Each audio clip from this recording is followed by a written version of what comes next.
my question though.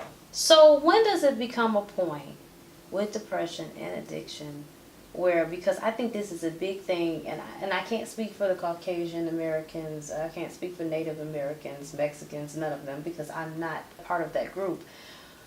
But it seems that in the African American or the black culture that we have a hard time getting help outside of the church. We think, going to the church house is going to solve everything. And we're going to get in the $50 line. And we're going to have our pastor drown us in oil. There's such a thing as a $50 line? Yeah, we go $25, $50, $100, $75, yeah. Anywho, and then we're going to have seizures on the ground, and our wigs are going to fall off, and our dresses are going to fly up, and somehow all of that's going to make everything better. But when does it ever get to a point where it says this issue is beyond me? And that's okay. It's okay to say, I can't get sober I can't do it. I can't be happy on my own. Let me go to rehab. I don't give a damn if I have to go to Florida and go to rehab, change my whole environment, and be in there for months. Let me do it. Why do you think some people don't choose that option? Because it makes you look like you're weak. And I feel like the African American community has been deemed as weak, period. That we try so hard to act like we can just endure all, and that we can just keep going, and that we can just not look at things and address things because it's gonna go away. Same thing with the African American community not wanting to get physicals every year and addressing their health and preventative care. I'm trying not to laugh, but it's so true. But these are the things that we as our race, we just act like things are going to go away. I see you sitting up there with that gout. No, you in pain. And and you just feel like it's gonna go away, and robot testing does not fix everything, and nor does NyQuil. Okay, you have to actually be proactive in giving a fuck about your life. Nobody is going to make you go to the doctor but you. Nobody is going to make you do these things but you. You have to care enough about yourself to want it, and if you don't want that, can't nobody else want it for you. Because I'm gonna put it on Jesus. And don't get me wrong, my faith is beyond. My love for the Lord and Jesus and all that is extremely strong. But I do know that I have to put in work. Right. And I do know that when I get on my knees to pray at night and I'm asking God for what I need and what I'm praying for, when I get up the next day, I need to act accordingly to my prayers. I can't just be like, God, I really hate my job. I can't stand this crap at all, and I need more money. And man, please help me, but not go look for another job, not go look for other things to better me, not trying to, whatever. God, I want to go to the next level. Take me to the next level. I'm ready, but you're not doing anything to put yourself into the forefront. This is where things start getting all kind of disarray when you're talking about church. People go to church, to me, for all different type of reasons. But ultimately, at the end of the day, I don't look to church as my whole entire way of life. End all be all. Because sometimes you do need that help. And to not get it, to me, is being comfortable in your own misery. And I think some people are scared. And some people are genuinely scared because they're scared because you're scared of the unknown. Yeah. You're scared of the unknown.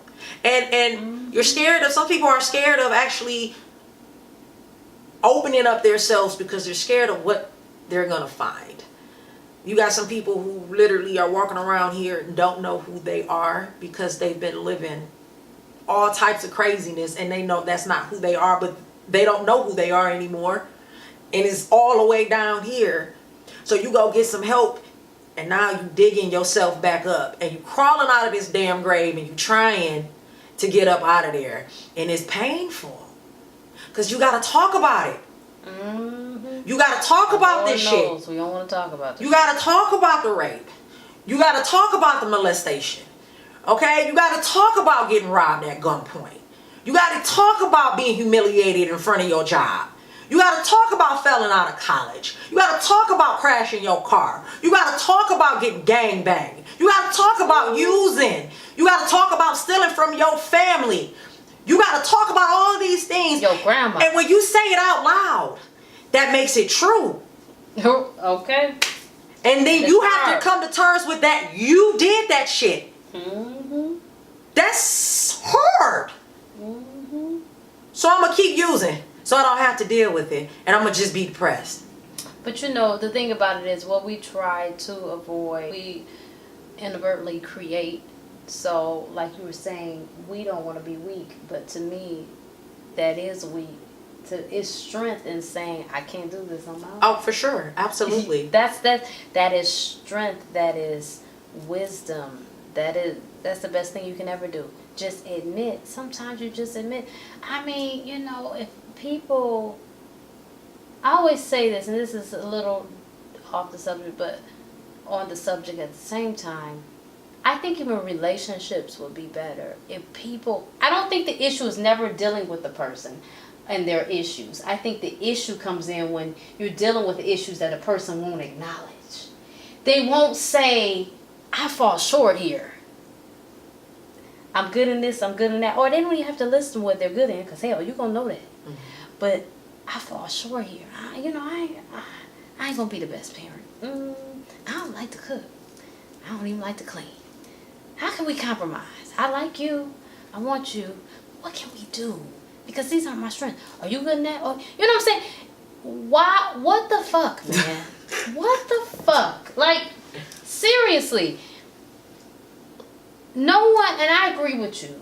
You know, I do believe that addiction is a sickness. And I had to think about the whole, because, you know, I know some people now that's on some shit. But I had to think about it, right? And I know I'm ridiculous as fuck, but this is really how I have to explain this shit. And I was thinking, like, oh, you know, that food. It's hard to, we know how we're supposed to eat, or we should eat, or most of us know how to, if you don't know how to eat the best, I'm not saying you have to be a rabbit, but you know how to eat better. I mean, you just sit down and think about it. You know it's better to eat grilled chicken than it is to eat fried chicken. I mean, it's just, you know, simple shit. Just, you know, it's not nothing difficult. It's not like multiplication or division. It's just, you know. And that's hard. And then it's even more hard because everywhere you fucking go, even a fresh fish place, you try to get that, we fry, you buy. It's like, what the fuck? You know what I'm saying? There's no grill in the back. They can't grill the shit? No, we gotta fry the shit. You know what I'm saying? It's hard. You know, I've got this new drink that I like. Cranberry lemonade. Made by Ocean Spray. Go get you some. Kroger sells it. And Meyer too. Message. Sometimes I'd rather drink that than water. Now, what I do find is if you put the lemon in the water, it gives it that bite to kind of curve some of that stuff. So you know.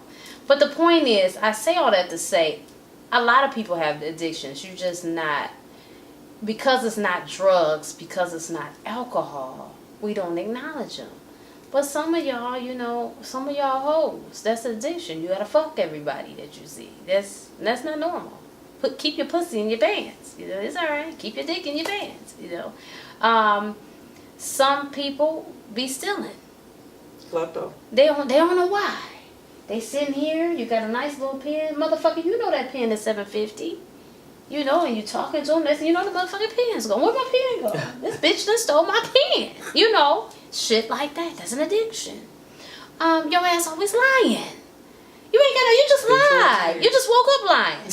No, wasn't nobody even talking. You start lying. As soon as you open your eyes, the motherfucker just start lying. You a liar. Oh, that's an addiction. Oh, man. I mean, it's just cheating. Cheers. Yes. That's an addiction. Nigga, why you keep cheating? Why? You live in a 2-family flat. You fucking a bitch upstairs. What are you doing? What is this about? It's an addiction. So that's my very dramatic illustration to bring home the point that addiction is real, and I'm gonna go ahead and say it. All of us have an addiction. Now I know somebody's gonna say, "Not me." No, not me. Nah, I'm saved, sanctified, and filled with the Holy Ghost. Not me.